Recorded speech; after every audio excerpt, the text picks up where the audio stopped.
Welcome to Angels and Seer Stones. I'm Christine. And I'm Chris. Today we're talking about the folkloresque, the intersection between popular culture and Latter-day Saint folklore. Plus, we'll dig into some recent shows and examine their take on members of the Church of Jesus Christ of Latter-day Saints. You're going to want to stick around. Just to warn you, this episode includes sensitive material relating to the representation or misrepresentation of LDS chastity in popular culture. It is not for younger audiences. Latter-day Saints are a people of radical faith. We are a unique body of Bible-believing Christians. For us, the scriptural canon has been opened.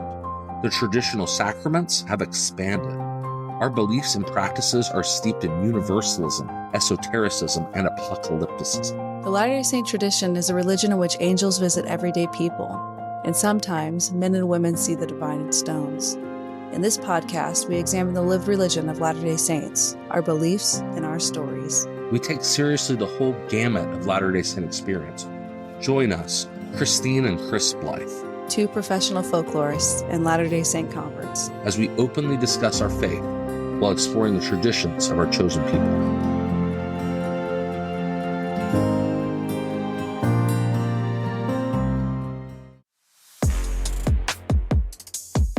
First things first, Christine and I are working hard to make Angels and Seer Stones a regular podcast, one that you could listen to every week. And based on the amount of emails we've received lately, many of you would like to see the same thing.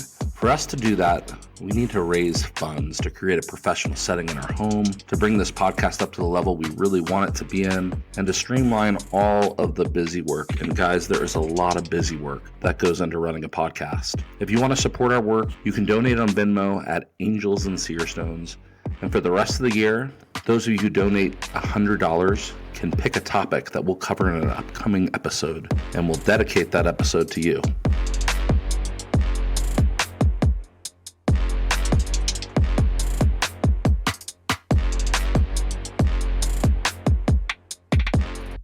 Last month, the Church of Jesus Christ of Latter-day Saints issued a statement entitled Entertainment Media Distorts Faith, addressing, quote, stereotypes and misrepresentations of the church and its membership. I'm going to read part of this.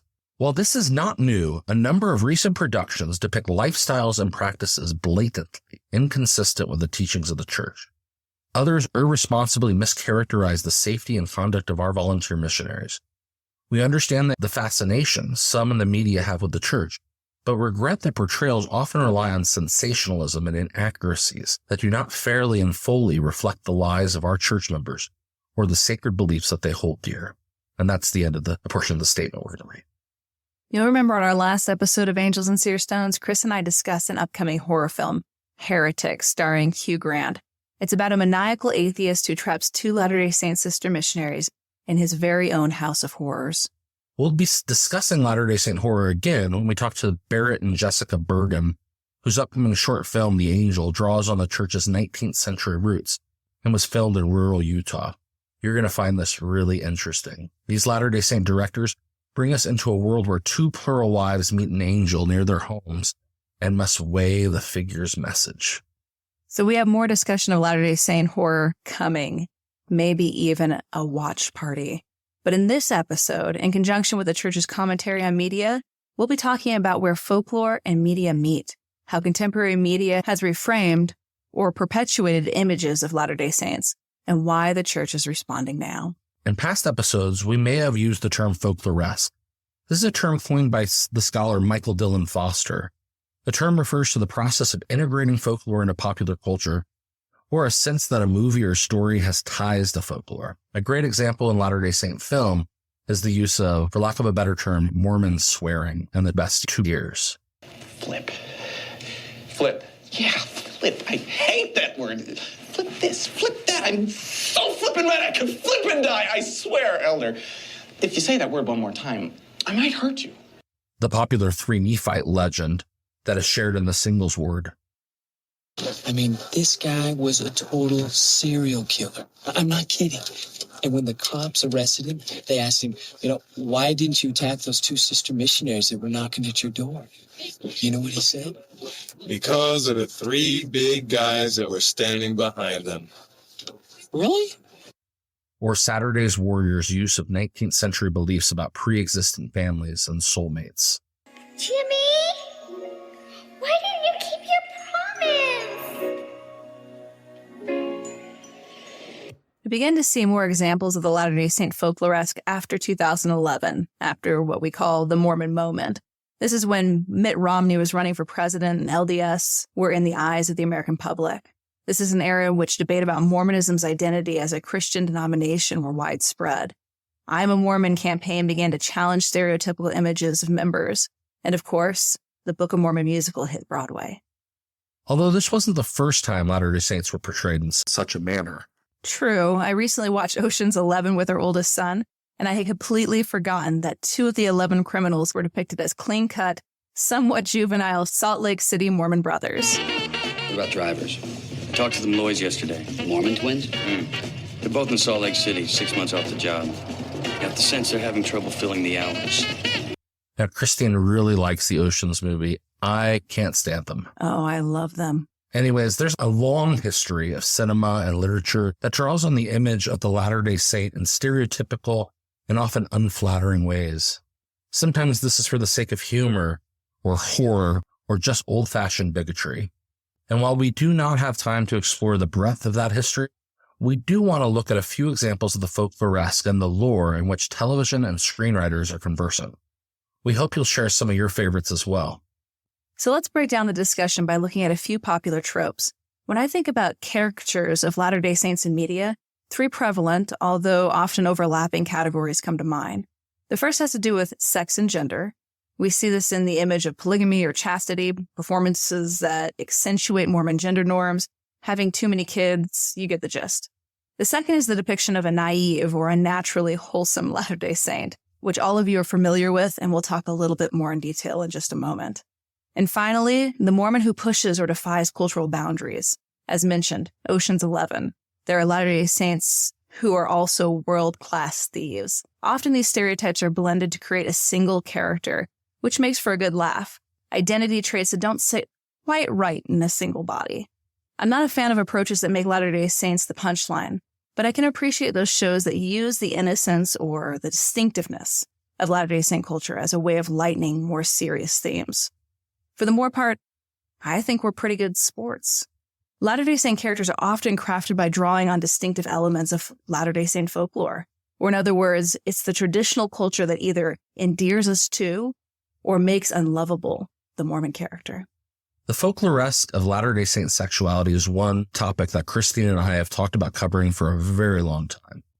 Not surprisingly, this is a controversial topic, and it's one that we understand is a little uncomfortable, which is why stories, legends, or rumors about sex allows all of us to talk about what we ought not. Over the past 10 years or so, there's been a popular claim that Latter-day Saint singles, particularly those attending Brigham Young University, were engaging in very strange sexual acts that they believed allowed them to remain chaste.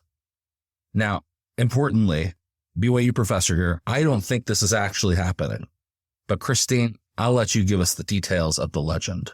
Okay, so we're talking about practices such as grazing, what one person called staring, or soaking, and jump humping. That's not uncomfortable to say.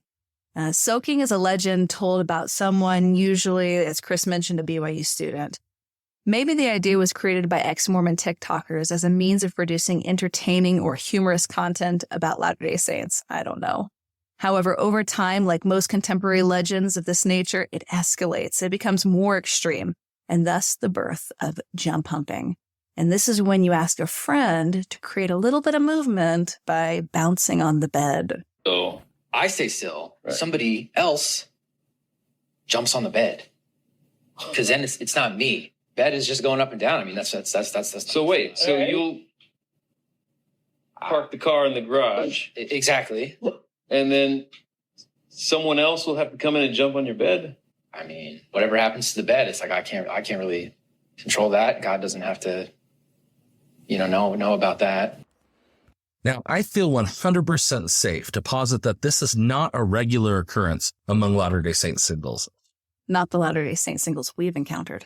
I'm thinking no Latter-day Saint singles. I suppose it's not out of the realm of possibility that some particularly strange singles heard these stories about jump humping, soaking, and thought, you know what? I guess we should try this out. Folklorists call this ostension, the act of hearing a legend and then acting it out. Ultimately, these ideas, soaking and jump humping, have shown up a lot in TV. Get Shorty, which we'll talk about in just a moment, depicted soaking, and recently we saw jump humping in the Hulu show Jury Duty. In this case, they don't even identify the weird religious character as Latter-day Saint. But in 2023, most would recognize this as distinctively Mormon behavior. I think that's right. One woman on Reddit said that she didn't believe that soaking or jump humping were a thing, but that staring is a thing. It's when both parties get naked and stand on opposite sides of the room while looking at each other.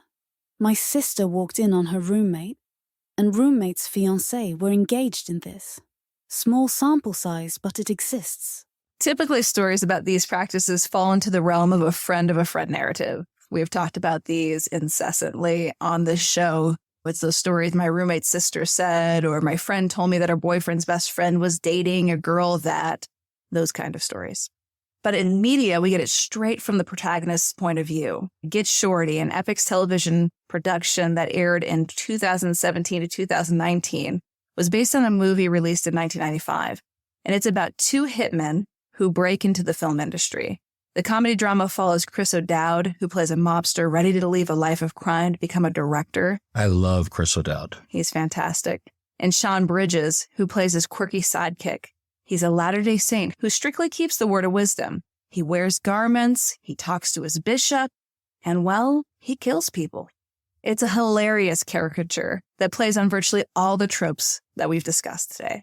Yeah, and if I remember the storyline clearly, on a first date, Bridges' character explains that he plans on saving himself for marriage, but as the relationship progresses, we witness a comedic attempt to skirt around his commitment to chastity, and that brings the tensions of religious observation and sexual prowess into full view. So you've never had sex? There's a gray area. Kids call it soaking. Go on. Okay, on to the next. Latter-day Saint culture as wholesome. Game nights, Sunday meals, family reunions, Mormon cuss words, as Chris mentioned, a ban on rated R movies, and so on. There are traditions that individual families have perpetuated throughout the church that do seem to define a sort of innocence, a rejecting of the secular, and an extended emphasis on youthful entertainment. When I was the folklore curator at BYU, I often asked students to talk about their family folklore. I love their eagerness to share stories about the house rules that their family created for this or that board game, about holiday traditions that had been passed across generations, or birth and marriage quilts that were carefully crafted to celebrate major life events. This type of folklore functions as a means of reinforcing morals and values, and I'm drawing on folklorist William Bascom, specifically the centrality of family within the Latter-day Saint tradition. I think that's absolutely right. An older but truly iconic example of the folkloresque of Mormon wholesomeness is in an episode of South Park. The classic What About the Mormons episode, or is it All About the Mormons? I forget. We know that the creators of South Park have personal links to the culture and to the church. You guys know my thoughts about Book of Mormon musical, but this episode does something really interesting with that wholesome Latter-day Saint family. And truthfully, I find the depiction of Mormon family life here pretty endearing. Oh, here comes my family now. Hey guys! Hey guys! Look, we painted our faces. I'm a lion. I'm an alien. Hey, just what the heck am I supposed to be? My God. Yeah, me too, absolutely. Another example that allows for a little bit more nuance, perhaps a more realistic depiction of a Latter-day Saint family, is in Stranger Things. I think it's in season 3, Dustin's dating a young girl. Her name's Susie, or Susie Poo, as he affectionately refers to her, who lives in Salt Lake City, Utah. Despite his somewhat unnatural but endearing efforts to test boundaries, as normal teens do, by constantly swearing or awkwardly posturing his masculinity, his relationship with Susie, the Mormon, doesn't oppose, but it reinforces his innocence. I can talk to my girlfriend whenever and wherever I choose. Girlfriend? Wait, so her name is Susie? Susie with a Z. She's from Utah. Girls go to science camp? Susie does. She's a genius. Is she cute? Think Phoebe Cates, only hotter.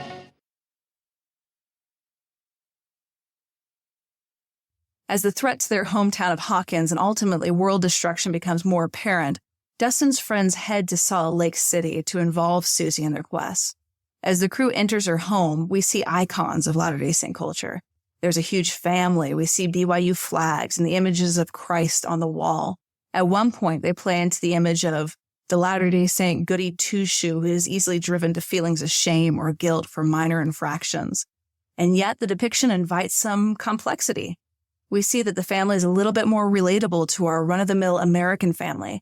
Kids running amok, a foul-mouthed, angsty teen, and a sharp-witted young lady, Susie, who is wholesome but naive. There are many shows that have shown this depiction of the wholesome Latter-day Saint. And we need to acknowledge that's, of course, a stereotype that sometimes it's designed to make us, naive or overly sappy and silly. It's better than other stereotypes that have been given to Latter-day Saints. We're intentionally leaving out the trope of the violent Latter-day Saint. It's certainly one that's prevalent in modern media. It's one we've discussed on previous episodes. And there are many memorable examples in films and shows like Murder Among the Mormons, Under the Banner of Heaven, The Program, Cons, Colts, and Kidnapping that for today we won't get into. But the Latter-day Saint character that pushes boundaries or breaks stereotypes is something we do want to touch on. This is an image that has been used as a comedic device. Although in that case, the Mormon doesn't fully break from the classic stereotypes such as Get Shorty's hitman and devout Sabbath day keeper.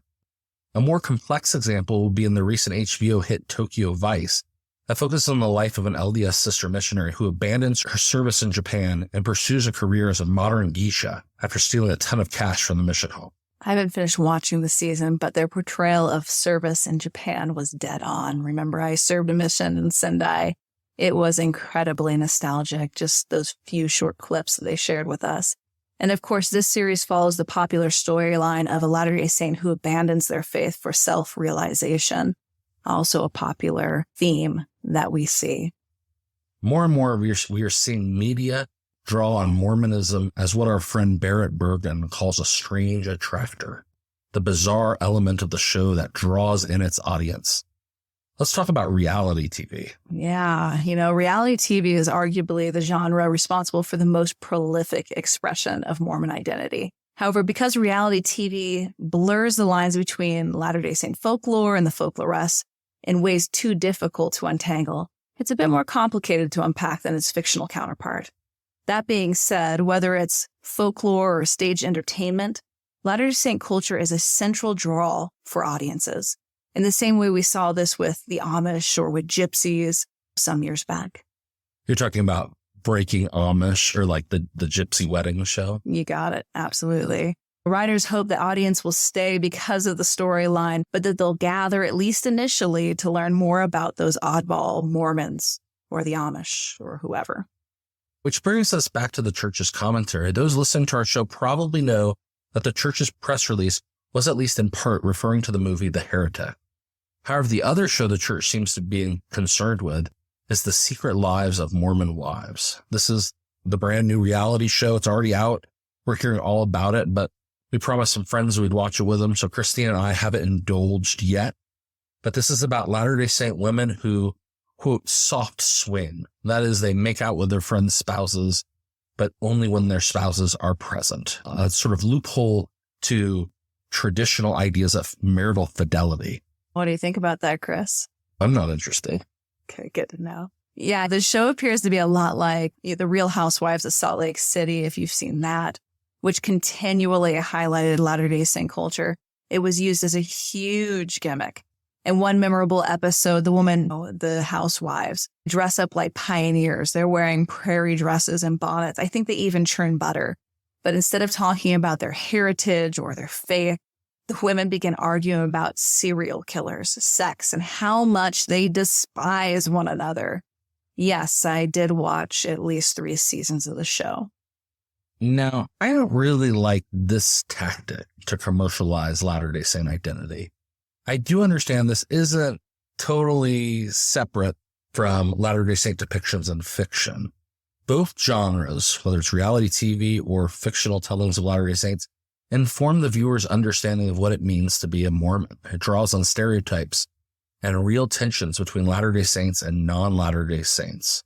Yeah, that's so true. And of course, in reference to reality TV, the problem with that is that unlike its fictional counterpart, these extremes are sold as reality, right? Rather than fiction. Ultimately, I think this type of entertainment attempts to fault the character's religion for their irrational behavior. I think the public is supposed to think, well, is we really that different than polygamy?